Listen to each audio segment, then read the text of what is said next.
네, 안녕하세요.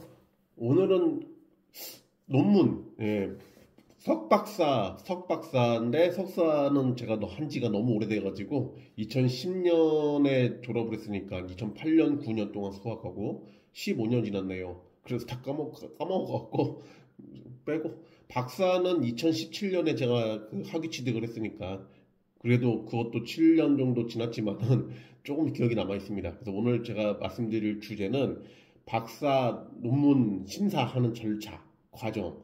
물론 여기에 뭐 저보다 더그 공부 많이 하시고 유명한 분들 계시겠지만은 뭐 일반적으로 박사 과정까지는 안 가는 경우가 더 많으시니까 그냥 박사 과정은 논문을 저렇게 심사하는구나라고 주워 들으시면 될 것 같아요. 예. 우선 박사학위에서 학교마다 좀 달라요, 학교마다. 근데 이제 제가 있었던 곳에서는, 제가 졸업한 곳에서는 기준이 논문 심사를 받기 위해서는 기본적으로 필수 소양 조건이 있어요. 종합시험이라는 전공 과목에 대한 시험을 합격을 해야 되고요. 그러니까 그거는 기술사 답안지 쓰듯이 필기시험이에요. 그리고 영어 시험을 또 봐야 돼요. 토익 점수가 700점 이상, 700인가 900인가 그 기준 이상이거나 토익 점수로 안 하고 그냥 시험 보겠다 하면은 이 영문 번역하는 시험을 또 봐야 돼요. 그 두 가지가 기본적으로 합격을 해야 되고 그 다음에 이제 논문 이제 그 두 가지를 합격해야지 논문을 작성할 수가 있는데 논문 작성을 위한 연구를 시작할 수가 있는데 이 논문 연구하는 걸 논문을 제출하고 논문 심사를 받기 위해서는 또 조건이 있어요.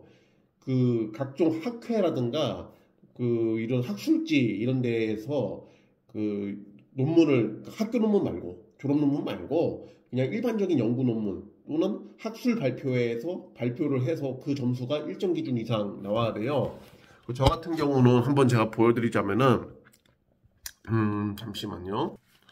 여기 화면 보시면은 여기 여기 예, 이게 제가 그 논문 점수인데 요렇게 총 국내 논문 전문집에서 100 점수를 내야 되고 그리고 또 학술 발표에서 점수를 3건 발표했었죠.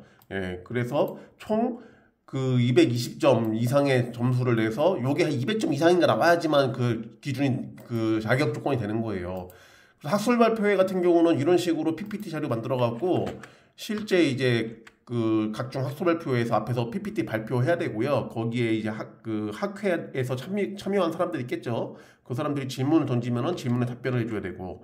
그래서 혹시나 이상하고 어려운 질문할까봐 미리 저 같은 경우는 많이 그러실 거예요. 미리 학술 발표회 갈 때 그 같은 이제 대학 동문이라든가 좀 저희 지인분 같이 가서 일부러 질문 쉬운 걸로 좀 해달라고 다른 사람 시키기 전에 그렇게 뭐 해서 좀 난처한 질문을 피했던 그랬던 기억이 있습니다. 예. 그렇게 해서 일단 요 논문 점수를 채워야 되고요. 그러면은 이제 논문 연구 계획을 내는 거예요. 이제서야 논문을 연구하겠습니다. 라고 계획을 내는 거고, 그래서 이게 논문에 대해서 연구 계획서를 제출하고 연구 보고서를 내고 뭐 등등등. 예, 그래서 논문 연구 계획서를 내고 논문이 작성됐어. 그러면 이제 논문 심사를 지금 받는 건데 논문 심사는 총 5번을 받아요. 여기 보시면 예심, 그러니까 총 1심, 2심, 3심, 4심, 5심 이렇게 하기도 하는데 그냥 쉽게 맨 처음에 거는 예비 심사. 그 다음에 가운데 3개는 본심사. 예, 본심사. 그래서 본심사를 본심 1심, 2심, 3심으로 구분하는 거죠. 그 마지막 최종적인 심사를 이제 종심, 최종 심사. 이렇게 예심, 본심 3번, 종심 1번 이렇게 해서 총 5번인데 실질적으로 예심은 그러니까 본심과 종심은 저의 논문에 대한 논문 그 평가위원인 5명이 이제 참여하는 거고 예심 때는 그 이상 그 학교의 해당 학과의 모든 교수님들이 다 참여해요.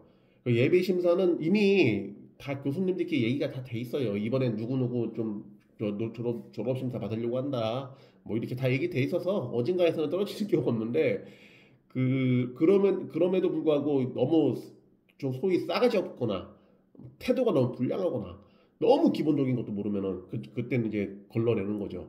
그래서 예비 심사는 제 논문에 대한 뭐 평가나 지도 교수 아무 상관없이 그냥 그 학과의 모든 교수님 다 들어와서 대부분 이제 고참 교수님들이 한마디씩 하죠. 젊은 교수님들은 크게 뭐 다른 얘기 없고 고참 교수님들이 한 번씩 쉽게 말하면 꾸사리 줍니다. 막 그 정신 똑바로 차리고 공부 똑바로 해라. 뭐 논문 신경 써서 잘 써라.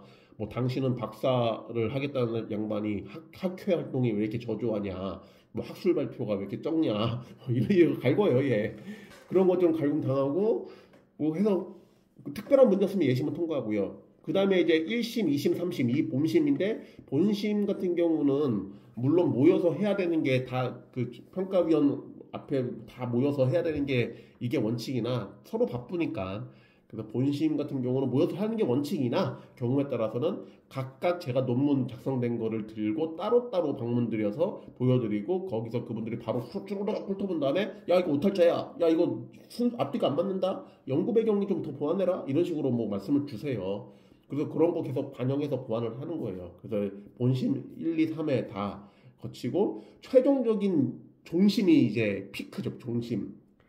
마지막 종심 때는 이제 그 논문 이제 그 심사위원 5분의 그 교수님들이 다 모여요. 다 모여서 거기 가서 최종적으로 이제 제가 논문 발표하고 그리고 그동안 각 그 본심을 거치면서 뭐 평가위원분들이 주신 지적사항에 이렇게 보완했다. 다 설명드리고 이제 최종 종심에서는 또 거기서도 이제 엄청 갈구시는 분이 있어요. 예. 그래서 그걸 논문 심사를 뭐 전에도 얘기했지만 영어로 디펜스라고 하죠. 방어를 잘해야 됩니다. 그 애가 엄청 갈고요. 예. 그래서 그리고 나서 이제 나가 있으라고 나가 있어 나가 있으면 이제 5분의 심사위원분들이 상의하시는 거죠. 이거를 인준해줘야 되냐 말아야 되냐. 그래서 이제 결과에 따라서 저는 어떻게 운 좋게도 다행스럽게도 한 번에 인준이 돼가지고 뭐 인준 안 된 경우에 어떻게 해야 된다 이런 경우 모르겠는데 잠시 후에 들어오라고 해서 다시 들어가면은 이제 심사위원장께서 이제 지도교수는 위원장을 할 수가 없어요. 지도교수는 심사위원 중에서 최하위에 서명을 합니다. 그러니까 인준지에 보면은 5명의 그 교수님들이 서명을 하는데 지도교수님은 어쨌든 간에 본인이 지도하는 사람이니까 발언권이 좀 약해요. 그래서 최하위에 서명하고 나머지 분들이 결정하는 건데 그 심사위원장이 이제 저 같은 경우는 들어오라고 해서 들어갔더니만 많이 미흡함이 많이 있으나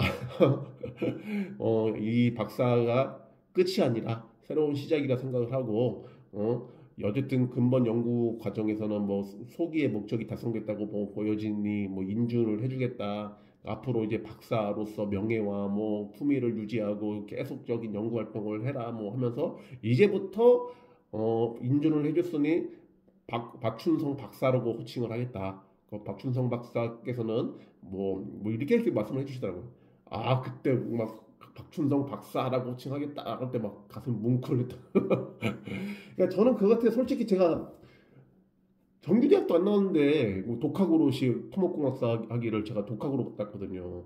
그리고 석사과정도 야간대학원 공학대학원 다녔고 제가 박사학위를 뭐 실력으로 이제 그 학교 과정 중에 실력으로 했다고 볼 수는 없죠. 너무 기본 베이스가 부족한데 특히나 영어를 더럽게 못해가지고 영어 시험 때 그 시험 범위를 아예 달달달 외워서 갔었는데 근데 저는 그거 같아요. 제가 그 전에 박사학위 과정 들어가기 전에 기술사를 이미 4개나 취득해놨으니까 그거 때문에 교수님들이 태클 못 걸고 이게 아무리 제가 뭐 학문적으로 수준이 떨어진다 하더라도 기술사가 4개나 있는데 그러면 실무적인 능력은 지식은 확실히 누구보다 뛰어난 거 아니냐 뭐 이렇게 인정을 해줬다고 하더라고요. 그래서 지도 교수님한테 들은 얘기예요. 나중에 이제 종신 끝나고 식사하시면서 넌 기술사가 4개나 있어갖고 그것 때문에 박사학위 뭐 잘 나왔다 뭐 이런 식으로 예 운이 좋았죠. 뭐 좋은 지도 교수님을 잘 만나갖고 예 그렇게 해서